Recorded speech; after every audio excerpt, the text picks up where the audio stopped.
오정란과 이혼하세요. 그래야 민준이를 지킬 수 있습니다. 다니의 말에 거실 공기가 얼어붙었습니다. 그 말, 결국 내 옆에 서겠다는 뜻으로 들리는데 그런 뜻이 아닙니다. 민준이를 지킬 자리가 필요한 겁니다. 절박함은 태우의 손에서 욕심으로 뒤집혔죠. 그 틈을 오정란이 먼저 알아봤습니다. 들었지? 결국 민준이 핑계잖아. 하지만 그날 밤 다니의 시선은 오정란에서 끝나지 않았습니다. 별채 앞에서 송근태가 던진 한마디가 오래된 의심을 다시 깨웠기 때문입니다. 누님, 또 뭘 하시려고요? 가만두면 안 돼. 송근태는 오정란의 그림자였을까요? 아니면 그녀가 무슨 짓을 해도 떠날 수 없는 이유가 있었던 걸까요? 오래된 비밀이 깨어나고 있습니다. 오늘의 이야기 바로 시작합니다. 구독과 좋아요 부탁드립니다. 다니가 꺼낸 말은 부탁이 아니었습니다. 오정란의 이름을 박태호 옆자리에서 지우겠다는 첫 번째 선전포고였죠. 아델 저택 거실에는 숨막히는 침묵이 내려앉아 있었습니다. 현관 쪽에는 다니가 싸놓은 여행 가방이 그대로 놓여 있었죠. 떠나려고 챙긴 짐이었지만 이제는 물러서지 않겠다는 마지막 선처럼 보였습니다. 박태호는 다니를 바라보고 있었습니다. 방금 들은 말을 믿지 못해서가 아니었죠. 그 말이 어디를 찌르고 있는지 알았기 때문이었습니다. 다시 말해봐. 다니의 손끝이 가방 손잡이에서 천천히 떨어졌습니다. 오정란과 이혼하세요. 태호의 눈빛이 변했습니다. 다니가 늘 사모님이라 부르던 사람의 이름을 그대로 꺼낸 순간이었죠. 그 한마디에는 더 이상 예의도 기다림도 없었습니다. 지금 네가 무슨 말을 하는지 알고 있어? 압니다. 오정란과 이혼하라? 네. 짧은 대답이 거실을 더 차갑게 만들었죠. 이미 한 번 바깥에서 밀려난 사람이었습니다. 민준을 지키고 싶어도 법적으로 아무 권리가 없다는 말을 듣고 돌아온 사람이었죠. 그 이유가 뭐야? 민준이를 지키려면 제가 법적으로 그 아이 곁에 설 수 있어야 합니다. 태호의 표정이 서서히 굳었습니다. 네가 민준 곁에 서지 않은 적이 있었나? 있었습니다. 다니는 잠시 숨을 고르고 다시 말했습니다. 민준이가 공격당할 때마다 저는 어머니처럼 막았습니다. 하지만 회사 앞에서는 아닙니다. 주주 앞에서도 이사회 앞에서도 저는 아무것도 아닙니다. 태호는 대답하지 않았습니다. 사모님은 그걸 알고 계십니다. 정란이 얘기는 그만해. 그만할 수 없습니다.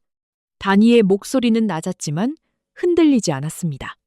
사모님이 민준이의 기억 상실을 후계 문제로 끌고 간 순간부터 이건 집안일이 아닙니다. 그 말에 태호의 손이 멈췄습니다. 다니는 그 작은 변화를 놓치지 않았죠. 태호도 알고 있었습니다. 오정란이 민준의 기억 상실을 약점으로 만들었다는 것을요. 하지만 인정하지 않을 뿐이었죠.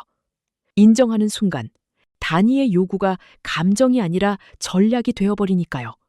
민준이는 지금 자신을 지킬 수 없습니다. 기억도 자리도 사람도 흔들리고 있습니다. 그런데 저는 그 아이를 지킬 법적 이름이 없습니다. 그래서 내 아내가 되겠다? 민준이를 지키려면 필요합니다. 그게 네 대답이야? 다니는 고개를 숙이지 않았습니다. 네. 회장님이 정말 민준이를 지키실 생각이라면 먼저 오정란과의 관계부터 정리하셔야 합니다. 거실의 공기가 무겁게 가라앉았죠. 태호는 한동안 다니를 바라보았습니다. 눈앞의 여자는 더 이상 숨겨진 자리에서 기다리지 않겠다고 말하고 있었습니다. 박태호가 가장 미루고 싶었던 이름을 정면으로 꺼낸 겁니다. 네가 그 말을 할 자격이 있다고 생각해? 자격이 없으니까 드리는 말씀입니다. 태호의 눈매가 좁아졌습니다. 뭐? 지금의 저는 민준이를 위해 아무것도 결정할 수 없습니다. 그래서 필요합니다. 민준이를 법적으로 지킬 수 있는 자리요. 그 말이 끝나자 태호의 얼굴에서 온기가 사라졌습니다. 그는 다니의 요구를 듣고 있었습니다. 하지만 받아들이려는 얼굴은 아니었습니다. 이제 그 말을 다른 뜻으로 바꾸려는 얼굴이었습니다. 태호가 낮게 물었습니다. 네가 원하는 게 정말 민준이야? 다니는 숨을 멈췄습니다. 태호의 목소리가 더 차가워졌습니다. 태호의 질문이 떨어지는 순간 단이는 알았습니다. 이제부터 자신이 꺼낸 민준의 이름은 태호의 손에서 다른 욕심으로 바뀌기 시작할 겁니다. 그 질문 뒤로 거실의 공기가 한순간 멈췄습니다. 단이는 바로 대답하지 않았습니다. 태호가 던진 말은 답을 듣기 위한 질문이 아니었습니다. 단이가 꺼낸 요구를 다른 얼굴로 바꾸기 위한 첫 번째 칼이었죠. 왜 대답을 못해? 회장님이 이미 답을 정해놓고 물으시는 것 같아서요. 태호의 눈빛이 차갑게 굳었습니다. 내가? 제가 무슨 말을 해도 회장님은 제가 민준이를 핑계로 그 자리를 원한다고 하실 겁니다. 그렇게 들리니까 그렇게 듣고 싶으신 겁니다. 태호가 단이를 똑바로 바라보았습니다. 김명희, 그 이름에 단이의 눈빛이 아주 조금 흔들렸죠. 오래 입고 살아온 이름이었습니다. 하지만 그 이름으로도 민준을 지킬 법적 자리는 없었습니다. 민준이는 제 아들입니다. 법적으로는 아니지. 짧은 한마디가 단이의 가장 아픈 곳을 찔렀습니다. 고개를 숙이지 않았죠. 그래서 말씀드리는 겁니다. 그래서 결국 내 옆에 서겠다는 거야? 민준이를 지킬 자리가 필요합니다. 태호는 낮게 웃었습니다. 민준이를 지킨다. 그 말 안 하면 정란을 밀어내도 되고 내 이름을 가져도 되고 주주 앞에도 설 수 있다는 건가? 그런 뜻이 아닙니다. 아니, 네가 그렇게 말하고 있어. 단이는 입술을 다물었습니다. 변명하면 할수록 태호가 만든 말 안으로 끌려 들어갈 것을 알고 있었죠. 태호는 지금 대답을 듣는 게 아니었습니다. 단이의 요구를 더럽히고 있었습니다. 회장님이 정말 민준이를 지키실 생각이라면 먼저 오정란과의 관계부터 정리하셔야 합니다. 그때 거실 입구에서 차가운 목소리가 끼어들었습니다. 지금 누구를 정리한다는 거야? 오정란이 거실 입구에 서 있었습니다. 언제부터 들었는지는 알 수 없었죠. 하지만 방금 그 말만큼은 분명히 들은 얼굴이었습니다. 오정란은 단이의 가방과 태호의 얼굴을 번갈아 보더니 입꼬리를 비틀었습니다. 이제는 감히 내 자리까지 입에 올려? 단이는 대답하지 않았습니다. 오정란의 눈빛은 단이를 찌르고 있었지만 단이는 피하지 않았습니다. 감히 네가? 그 순간 태호가 낮게 말했습니다. 그만해. 오정란의 얼굴이 굳었습니다. 이 여보, 더 말하지 마. 오정란은 믿기지 않는다는 듯 태호를 바라보았습니다. 자신이 들어오면 당연히 단이를 밀어낼 거라고 생각했을 겁니다. 하지만 태호는 단이 편도 오정란 편도 들지 않았죠. 두 사람 모두를 자기 말 아래 세우고 있었습니다. 민준이 자리도 현준이 자리도 내가 정해. 오정란의 입술이 멈췄습니다. 단이도 태호를 바라보았습니다. 네 자리도 명희 자리도 내가 정해. 거실의 공기가 얼어붙었죠. 오정란은 단이를 밀어내려 들어왔다가 자신까지 태호의 말 한마디에 밀려난 셈이었습니다. 단이 역시 이긴 것이 아니었습니다. 태호는 누구도 선택하지 않았죠. 그저 모든 자리가 자기 손에 있다는 것만 확인시키고 있었습니다. 태호가 두 여자를 번갈아 보았습니다. 자식들부터 두 사람 자리까지 모두 결정하는 거야. 날 상대로 건방지게 멋대로 나대지 마. 오정란의 얼굴에 모욕감이 스쳤습니다. 하지만 그 자리에서는 터뜨리지 못했습니다. 태호 앞에서 자신이 밀렸다는 걸 인정할 수 없었기 때문입니다. 단이는 조용히 숨을 삼켰습니다. 태호의 말 속에는 민준을 지키겠다는 마음보다 더 선명한 것이 있었습니다. 모든 자리가 박태호가 정한다는 오만함이었죠. 그럼 민준이의 뜻은 어디에 있습니까? 태호의 눈썹이 미세하게 움직였습니다. 뭐? 민준이가 기억을 잃었다고 해서 민준이 인생까지 회장님이 대신 결정하실 수는 없습니다.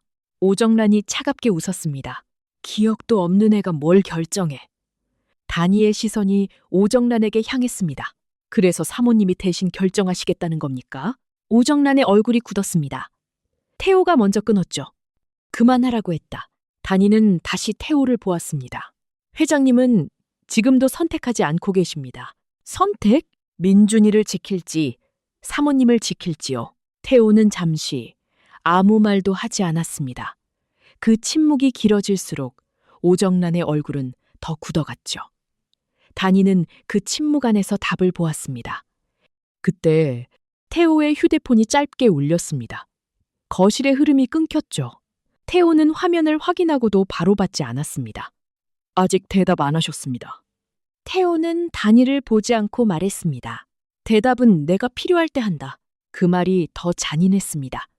오정란은 입술을 깨물었습니다. 단이를 밟으려 들어온 자리에서 자신까지 태호의 말 아래로 내려앉았죠. 단이는 그 표정을 보았습니다. 분노를 삼키는 얼굴. 이 굴욕은 여기서 끝나지 않을 겁니다. 병원 복도는 이상할 만큼 조용했습니다. 민주는 병실 문 앞을 벗어나 천천히 걸었죠. 머릿속에는 20살 무렵의 기억만 남아 있었습니다. 눈앞의 병원도, 사람들도 모두 낯설었습니다. 그런데 이상하게도 이 복도 어딘가에 자신이 찾아야 할 것이 있는 것 같았죠. 진주는 반대편에서 걸어오고 있었습니다. 현준이 잠시 자리를 비운 사이였죠. 자신을 클로이라고 부르는 사람들, 낯선 병실, 낯선 이름들, 모든 것이 멀게 느껴졌습니다. 두 사람은 서로를 알아보지 못한 채 스쳐 지나갔습니다. 그런데 몇 걸음 가지 않아 민준의 발이 멈췄죠. 진주도 동시에 멈춰 섰습니다. 누구도 먼저 부르지 않았지만 둘은 같은 순간 뒤돌아보았습니다. 처음 보는 얼굴이어야 했습니다. 그런데 가슴이 먼저 답답해졌죠. 진주도 마찬가지였습니다. 낯선 남자였습니다. 그런데 시선을 돌릴 수 없었습니다. 이유도 없이 손끝이 차가워졌죠. 저기요. 진주가 대답하지 못하자 민준이 조심스럽게 물었습니다. 혹시 저를 아세요? 아니요. 모르겠어요. 그런데 왜 그렇게 보세요? 그쪽도 뒤돌아봤잖아요. 민주는 바로 대답하지 못했습니다. 자신도 왜 멈췄는지 몰랐습니다. 처음 보는 사람 같은데 그냥 지나칠 수가 없어서요. 진주의 눈빛이 흔들렸습니다. 저도 그래요. 그때 복도 끝에서 간호사의 목소리가 들렸습니다. 박민준 환자분, 병실로 돌아가셔야 합니다. 박민준. 그 이름이 복도에 울린 순간 진주의 표정이 아주 작게 흔들렸습니다. 처음 듣는 이름이어야 했죠. 그런데 이상하게 가슴 안쪽이 저릿했습니다. 박민준? 민준이 다시 진주를 보았습니다. 제 이름이 이상합니까? 아니요. 그냥 방금 이상하게 들려서요. 그때 유나가 빠른 걸음으로 다가왔습니다. 얼굴에는 웃음이 걸려 있었지만 시선은 두 사람 사이를 가르고 있었죠. 민준아, 여기서 뭐해? 지금의 민준에게 유나는 낯선 사람이 아니었습니다. 자신이 기억하는 시간 안에 남아있는 사람이었죠. 유나야. 그 짧은 부름에 유나의 입꼬리가 아주 조금 올라갔습니다. 하지만 진주는 유나의 얼굴을 보는 순간 몸이 굳었습니다. 민준을 보았을 때는 아프고 답답했다면 유나를 보는 순간에는 숨이 막혔죠. 유나는 그 반응을 놓치지 않았습니다. 클로이 씨, 괜찮아요? 진주는 눈을 깜빡였습니다. 저를 클로이라고 부르셨어요? 네, 클로이 씨잖아요. 우리 아는 사이였어요? 유나는 잠깐 멈췄다가 웃었습니다. 회장님 일로 몇 번 마주친 사람이에요. 민준의 시선이 유나에게 향했습니다. 회장님 일? 유나는 바로 민준 쪽으로 몸을 돌렸습니다. 회사 일로 엮인 사람이야. 민준아, 너까지 신경 쓸 일 아니야. 민준은 바로 움직이지 않았습니다. 진주의 얼굴이 너무 창백했죠. 모르는 사람이어야 했지만 그냥 두고 돌아설 수가 없었습니다. 유나야, 왜? 이분 지금 좀 힘들어 보이잖아. 유나는 진주를 흘끗 보고 다시 민준을 보았습니다. 웃고 있었지만 눈빛은 차가웠습니다. 민준아, 이 사람 사정까지 네가 신경 쓸 일은 아니잖아. 민준의 얼굴이 굳었습니다. 유나야, 너도 아직 괜찮은 상태 아니야. 들어가자. 그 순간 진주가 한 걸음 물러섰습니다. 시선은 유나에게 고정되어 있었습니다. 왜 저는 그쪽이 무섭죠? 복도 위의 공기가 식었습니다. 민주는 유나를 돌아보았죠. 유나는 바로 웃으려 했지만 입꼬리가 제대로 올라가지 않았습니다. 진주를 보지 않으려 했습니다. 그런데도 자꾸 시선이 그쪽으로 돌아갔죠. 진주의 얼굴은 아무것도 모르는 사람의 얼굴이었습니다. 하지만 몸은 이미 자신을 알아본 사람처럼 굳어 있었습니다. 유나는 한 걸음 뒤로 물러났습니다. 손끝이 작게 떨렸죠. 왜 저렇게 봐? 진주가 다시 유나 쪽을 바라보자 유나는 순간 고개를 돌렸습니다. 피한 건 진주가 아니었습니다. 유나였습니다. 기억을 잃었으면 나를 보고 저렇게 굳으면 안 되잖아.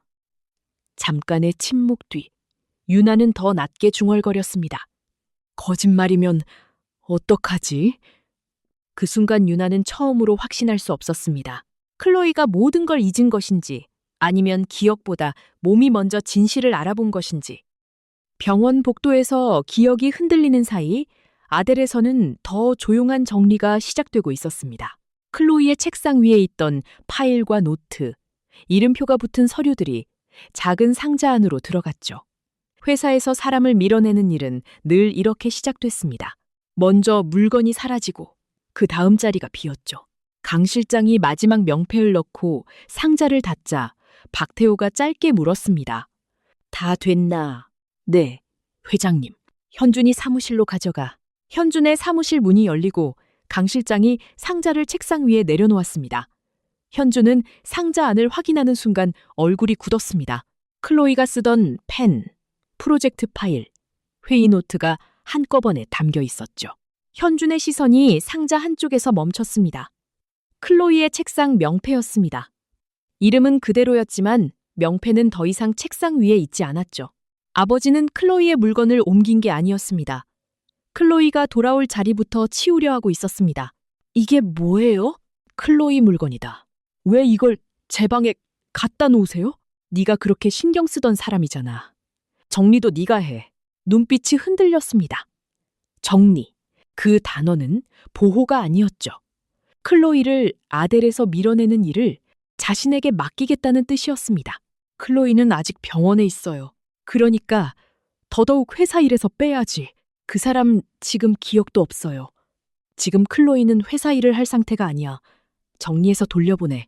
현준의 얼굴이 굳었습니다. 아버지, 그게 지금 하실 말씀이에요? 감정 섞지 마. 클로이한테 직접 물어보지도 않고요?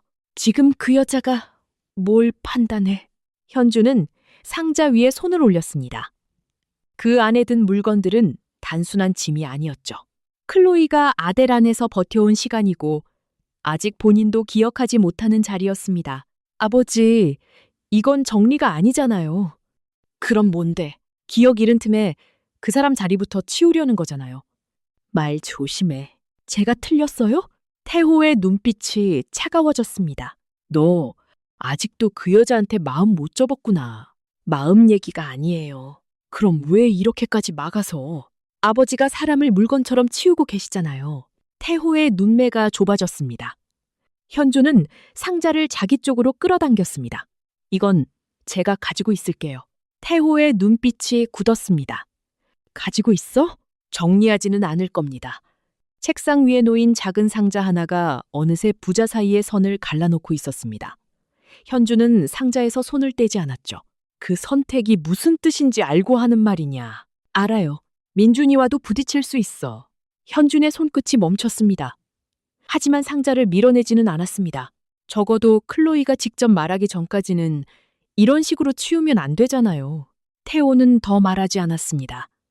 상자를 한 번 더 내려다보고 돌아섰죠. 문이 닫히는 소리가 사무실 안에 낮게 울렸습니다. 현주는 상자 안에서 클로이의 펜 하나를 꺼내 책상 위에 올려놓았습니다. 작은 물건이었지만 그 행동 하나로 충분했습니다. 클로이의 자리를 지우지 않겠다는 뜻, 그리고 처음으로 태호가 정한 자리 밖에 서겠다는 뜻이었습니다. 아델에서 클로이의 짐이 옮겨진 뒤 저택의 공기는 더 무겁게 가라앉아 있었습니다.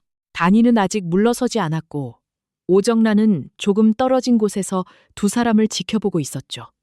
태호의 얼굴은 이미 결정을 끝낸 사람처럼 굳어 있었습니다. 법적 자격이 필요하다고 했지. 단이는 대답하지 않았습니다. 결국 내 옆자리가 필요하다는 말이야? 네.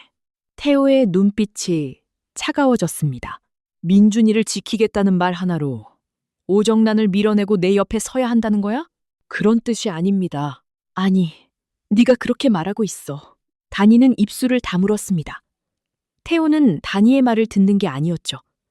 법적 자격이라는 말을 다른 뜻으로 바꾸고 있었습니다. 민준을 지키기 위한 말이 박태호의 옆자리를 요구하는 말처럼 뒤집히고 있었죠. 저는 민준이를 지키려는 겁니다. 그럼 민준이한테 물어봤어? 단이의 눈빛이 흔들렸습니다. 지금 민준이는 판단할 수 있는 상태가 아닙니다. 그래서 네가 대신 판단하겠다? 태호가 한 걸음 가까이 다가왔습니다. 오정란이 민준의 기억 상실을 이용한다고 하더니 너도 똑같잖아. 단이의 얼굴이 굳었습니다. 민준을 지키려는 마음과 민준 대신 결정하려는 욕심. 태호는 그 경계를 일부러 흐리고 있었죠. 오정란의 입꼬리가 천천히 올라갔습니다. 들었지? 결국 민준이 핑계잖아. 단이는 오정란을 바라보았습니다. 목소리는 낮췄지만 눈빛은 물러서지 않았죠. 민준이를 후계 자리에서 끌어내리려 한 분이 지금 민준이 핑계라고 하시는 겁니까? 오정란의 얼굴이 굳었습니다. 너 지금 말 다 했어? 아직 못했습니다. 오정란이 한 걸음 다가섰습니다. 김명희, 네가 뭘 감당해? 네가 뭘 안다고 이 집 자리를 입에 올려? 단이는 물러서지 않았습니다. 제가 모르는 게 많다면 사모님이 숨긴 게 많아서겠죠. 오정란의 눈빛이 매섭게 변했습니다. 너 지금 뭐라고 했어? 사모님이 민준이를 후계 자리에서 끌어내리려 한 건 사실 아닙니까? 오정란이 차갑게 웃었습니다. 기억도 없는 애가 후계는 무슨 후계야. 그 애가 뭘 안다고. 그 순간 태호의 얼굴이 굳었습니다. 그만해. 오정란이 태호를 돌아봤습니다. 왜? 틀린 말 했어? 기억도 못하는 애를 붙들고 저 여자가 지금 이 집을 흔들고 있잖아. 오정란, 김명희가 뭘 지켜? 민준이도 제 앞가림 못하는데. 태호의 목소리가 낮게 떨어졌습니다. 별채로 가 있어. 오정란의 얼굴이 그대로 굳었습니다. 여보, 더 말하지 말고 가. 이를 악물고 몸을 돌렸습니다. 걸음은 느렸지만 손끝은 떨리고 있었죠. 태호는 다시 단이를 보았습니다. 명희야. 그의 목소리가 더 낮아졌습니다. 내 옆자리가 네 방패가 될 거라고 생각하지 마. 단이는 숨을 멈췄습니다. 그 자리에 앉으면 민준만 지키면 끝나는 줄 알아? 정란이 숨겨온 일까지 네 앞으로 넘어올 거야. 경고였습니다. 법적 아내라는 자리는 민준을 지킬 권리만 주는 자리가 아니었죠. 오정란이 숨겨온 위험까지 함께 떠안아야 하는 자리였습니다. 별채의 문이 닫히자마자 겨우 눌러뒀던 분노가 터졌습니다. 감히 내 자리를 입에 올려? 송근태가 조심스럽게 다가섰습니다. 누님, 김명희가 뭐라고 내가 이 집에서 밀려나? 오정란은 뒷목을 붙잡고 숨을 몰아쉬었습니다. 태호가 자신을 단칼에 감싸지 않았다는 사실이 오정란에게는 더 큰 모욕이었죠. 가만두면 안 돼. 송근태의 얼굴이 굳었습니다. 하지만 그 표정은 단순히 놀란 사람의 얼굴이 아니었죠. 오정란이 저 말을 꺼낼 때마다 다음에 무슨 일이 벌어졌는지 이미 알고 있는 사람의 얼굴이었습니다. 단이는 거실을 빠져나와 현관 앞에서 걸음을 멈췄습니다. 태호의 말이 아직 가슴 안에 남아 있었죠. 법적 아내라는 자리, 민준을 지킬 수 있는 이름이지만 동시에 오정란이 숨겨온 위험까지 떠안아야 하는 자리였습니다. 별채 쪽은 한동안 조용했습니다. 하지만 그 고요함이 이상했죠. 단이는 무심코 고개를 돌렸습니다. 별채 문은 닫혀 있었고 차고 앞에는 송근태가 서 있었습니다. 누가 부른 것도 아닌데 이미 차 키를 쥐고 있었죠. 시선은 계속 별채 문 쪽을 향해 있었습니다. 오정란이 움직이기도 전에 송근태가 먼저 준비하고 있었습니다. 잠시 뒤 별채 문이 열렸습니다. 오정란이 나왔죠. 얼굴에는 아직 눌러둔 분노가 남아 있었습니다. 송근태가 조심스럽게 다가섰습니다. 누님, 또 뭘 하시려고요? 오정란이 그를 노려봤습니다. 넌 차나대. 송근태는 바로 움직이지 못했습니다. 현준이가 알면 이번엔 정말 큰일 나요. 오정란의 눈빛이 차갑게 굳었습니다. 입 조심해. 누가 들으면 어쩌려고 그래. 송근태의 손이 멈췄죠. 더는 아무 말도 하지 않았습니다. 하지만 단이는 그 짧은 침묵을 놓치지 않았습니다.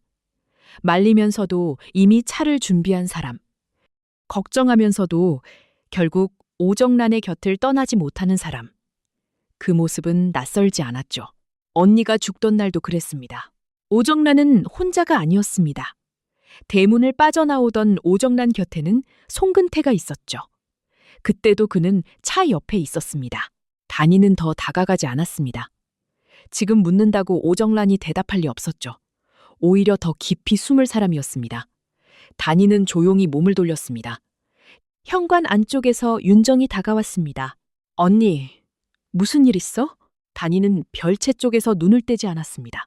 언니가 죽었던 그날부터 지금까지 오정란 곁에는 항상 기사가 있었어. 윤정의 얼굴이 굳었습니다. 송 기사님 말하는 거야? 단이는 천천히 고개를 끄덕였습니다. 송 기사에 대해 좀 알아봐야겠어. 단이의 목소리가 더 낮아졌습니다. 오정란과 송 기사의 과거에 대해서. 윤정은 더 묻지 않았습니다. 단이의 눈빛이 이미 달라져 있었기 때문이죠. 단이는 이제 오정란만 보지 않았습니다. 오정란이 무너질 때마다 먼저 움직였던 사람. 오정란이 악행을 저지를 때마다 끝내 곁을 떠나지 않았던 사람. 바로 송근태를 보기 시작했습니다. 송근태는 오정란의 그림자였을까요? 아니면 그녀가 무슨 짓을 해도 떠날 수 없는 이유가 있었던 걸까요? 오늘 이야기는 여기까지입니다. 다음 이야기가 궁금하시다면 구독과 좋아요 부탁드립니다. 감사합니다.